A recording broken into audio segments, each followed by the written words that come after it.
They told Malians, "You will be safe. Democracy is coming. Elections are around the corner." But 5 years later, the ballots are still missing, the promises unkept, and the generals remain in charge. What began as a coup turned into a prolonged transition, and now into a quiet form of military dictatorship. This is the story of how Mali's junta replaced one broken system with another, how power has calcified, and how citizens struggle under the weight of a regime that never intended to relinquish control.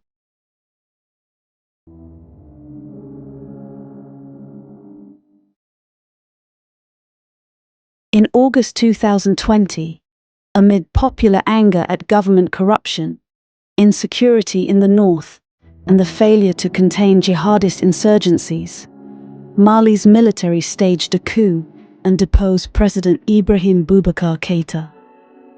The National Committee for the Salvation of the People, CNSP, took over, promising a swift transition back to civilian rule. International bodies condemned the coup. ECOWAS suspended Mali from its institutions, imposed sanctions, threatened isolation. The military pledged 18 months of transition to hand back power in 2022. That pledge proved fragile. Behind the scenes, fissures formed. Military officers, civilian actors, political factions, and external powers all jockeyed. In May 2021, less than a year into the transition, Colonel Assimi Goïta, already the vice president of the transitional government, orchestrated another coup, detaining the interim president and prime minister, dissolving the civilian leadership, and installing himself as transitional leader. Democracy's return was delayed again. From the very outset, the narrative of renewal masked internal power grabs. Malians who had cheered the end of the old order now watched as military faces replaced civilian ones, and elections were pushed farther away. If you're following along, hit subscribe to Africa Lawless.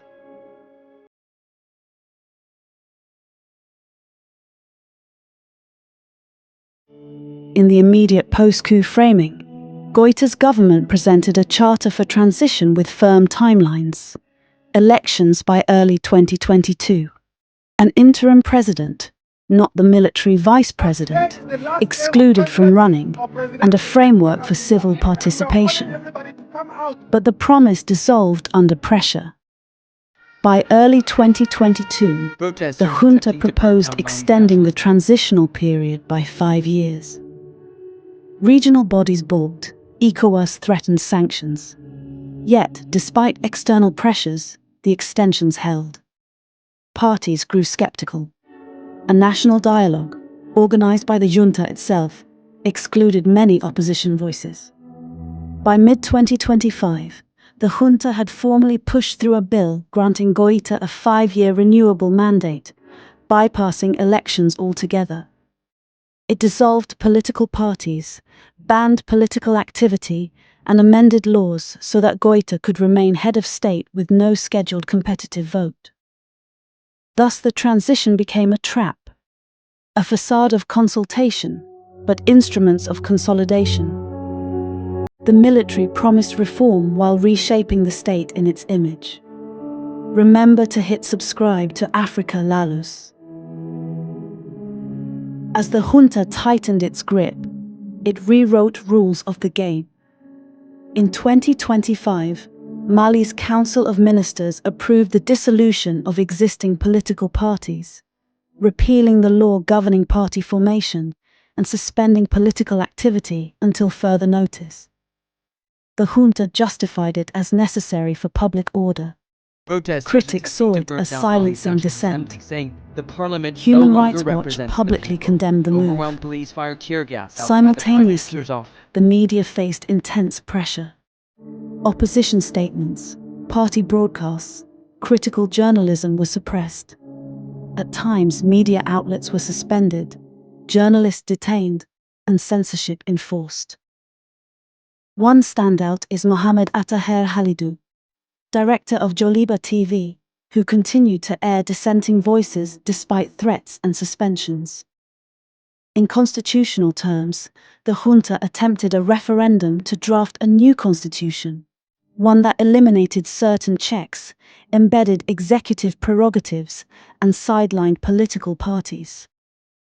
Laws that once required transparency, judicial review, or oversight were weakened or bypassed. Thus, the architecture of rules shifted. No election was needed when the rules themselves were rewritten to prevent competition.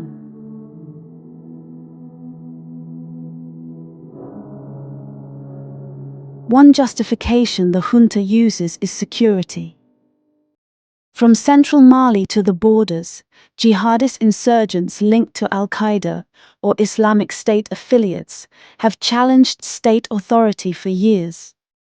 The military claims that its continuity is necessary to win those battles. In 2023, for instance, the government, aided by Wagner mercenaries, a Russian private military contractor, retook control of Kidal, a symbolic Tuareg rebel stronghold. This was broadcast as proof of effectiveness. But rights groups accuse both Malian and Wagner forces of civilian abuses. Extrajudicial killings, forced displacement, targeting of ethnic communities, and scorched earth tactics.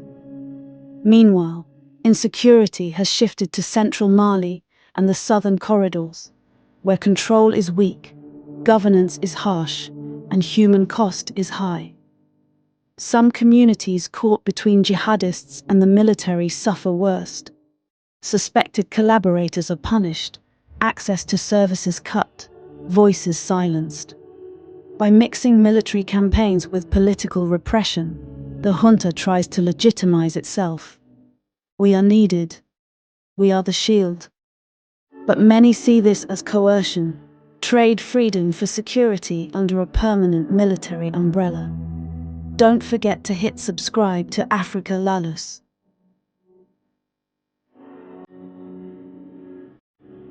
By 2025, Malians began to push back. On May 3rd, protests erupted in Bamako. Hundreds rallied at the Palais de la Culture against the junta's plans to extend rule to 2030 and dissolve all political parties. Authorities blocked many access points, prompting confrontations. The demonstration was among the largest public expressions of anger in years. The opposition parties, when still allowed, issued statements calling for a return to constitutional order and nullification of power grabs.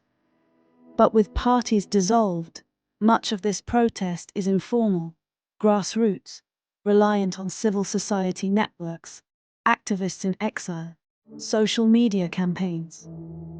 The junta responded with arrests, detentions, bans on gatherings, and more repression of protests. Journalists covering the protests faced closure orders, suspensions, and threats. Some analysts caution that this backlash could escalate if more of the military fractures or if protests spread beyond Bamako. But for now, dissent exists in tension within.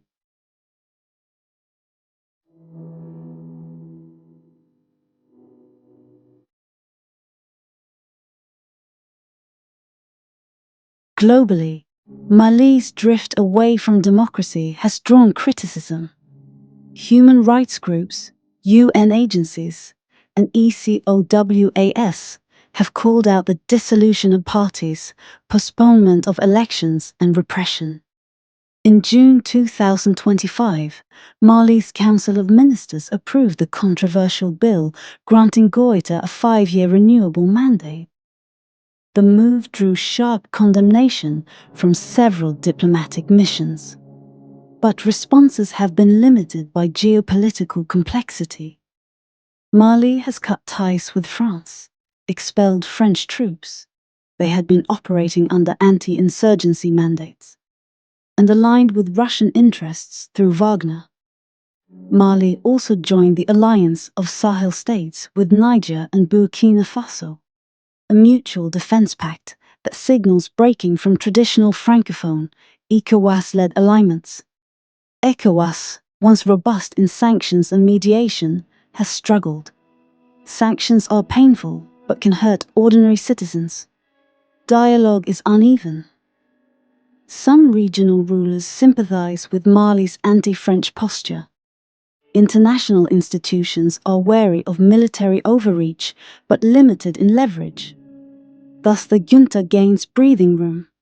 Its foreign policy pivot gives it backing from new partners, while old ones hesitate to press too hard for fear of destabilizing the Sahel. Where can Mali go from here? The road is perilous, and every scenario is fraught. Scenario A: consolidation of junta rule. With the new charter and legal architecture in place, Goita may remain in power, not via elections, but by default. Opposition is suppressed, civil society co-opted, neutralized, and the security rationale remains. This is the path many authoritarian regimes take. Control becomes normalized. Scenario B: instability and fragmentation.